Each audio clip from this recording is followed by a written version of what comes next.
O, dito naman tayo sa isa pang katangahang ginawa na presidente natin walang alam.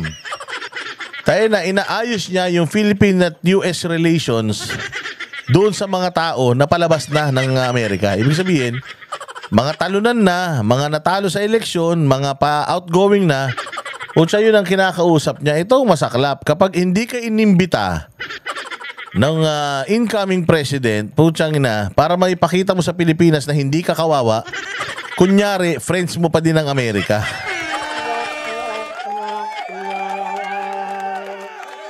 So ito ngayon ang sinasabi natin. Si Bongbong Marcos, dahil hindi siya inimbita ni Donald Trump, kaya tumawag na lang siya. Kanino? Sa presidente ng Amerika? Hindi. Doon sa natalo.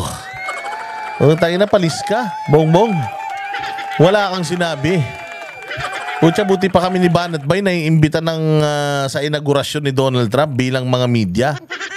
Samantalang ikaw, presidente ka na ng Pilipinas, hindi ka pa inimbita, nakakadiri ka. May mga sinasabi ka para pang marami ka pang paglalakbay ng mga gagawin, putya yan. Pinakamasaklap nito, hindi ka inimbita. Paano na yung mga ex-deal nyo? Nila, siguro tumatawag yan kanila Biden tsaka kay Kamala Harris para sa siguraduhin, uy, paalis na kayo, hindi kayo nanalo. Paano yung mga ex-deal ko? Pinayagan ko pa naman yung mga Afghanistan mapunta rito. Tapos pinayagan ko pa kayo magkaroon ng EDCA sites. O paano na to? Anong sabi sa kanya? Sige, tuloy-tuloy lang yan, ulul.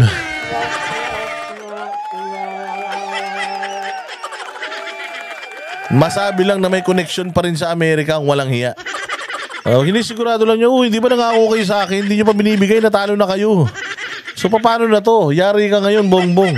Sa lahat ng mga pinaghirapan mo, yung mga kinain mong mga salita, napunta lang sa wala. Akala mo siguro hindi mananalo pa rin yung mga magkakaroon ng mga second term yung mga inaasahan mong mga kaibigan.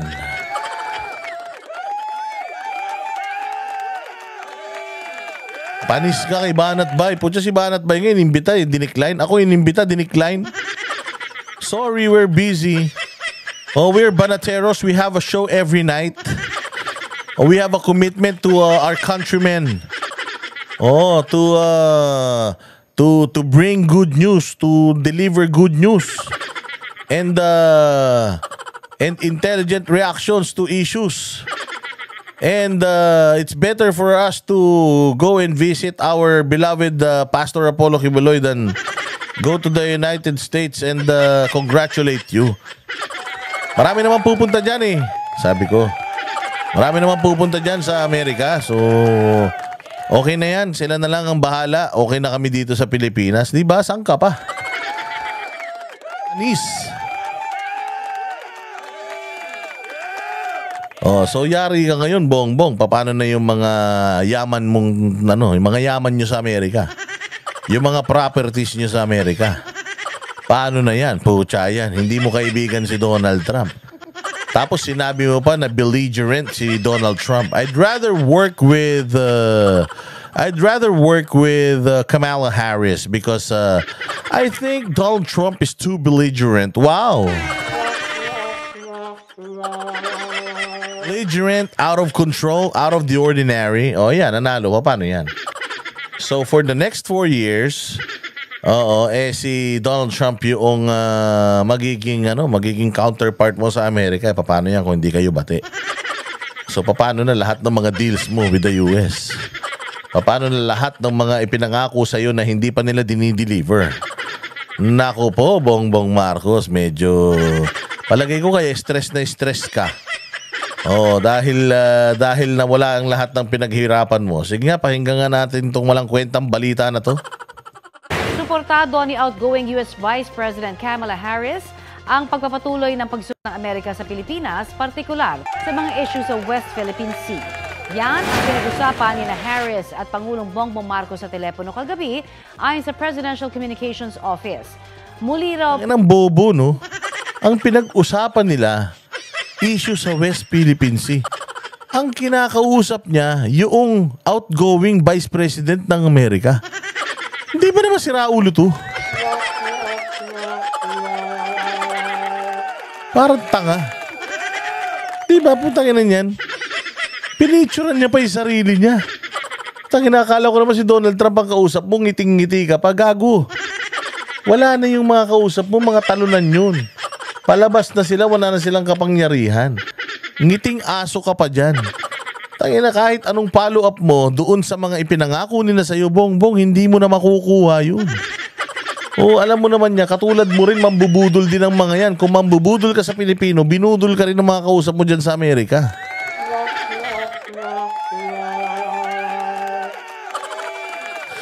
Ganyang katanga yan. Tingnan mo, di ba? Saan ka makakita ng ganitong presidenteng wala sa sarili? Pinahalagahan ni Harris ang relasyon ng dalawang bansa at sinabing critical ito para mapanatiling malaya at bukas ang Indo-Pacific region. Utangin na pinahalagahan daw ni Kamala Harris na natalo sa pagka-presidente.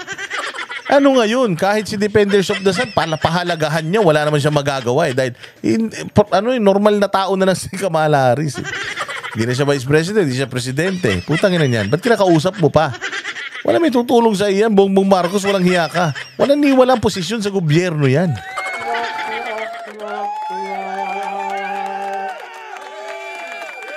Walang hiya naman. Oh. Sabi ni Mind Green, GMA naman, daming issue naman ito pang binalita. Issue rin yan. Issue ng katangahan. Ay, sus ko. Tuwan-tuwa pa si Engo to. Tangina, labas ipin, oh. Oh, yung mata talagang tantalizing, oh. Tangina, bagong ligo ka pa dyan, ha. Walang hiya naman talagang ganda ng relo ni Bongbong, oh. Oo, ganda ng relo. Patingin nga ng relo mo, Bongbong.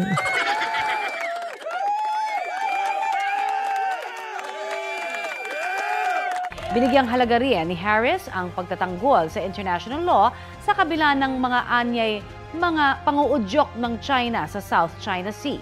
Nagpasalamat naman si Bongbong, I don't know what's going on in your mind.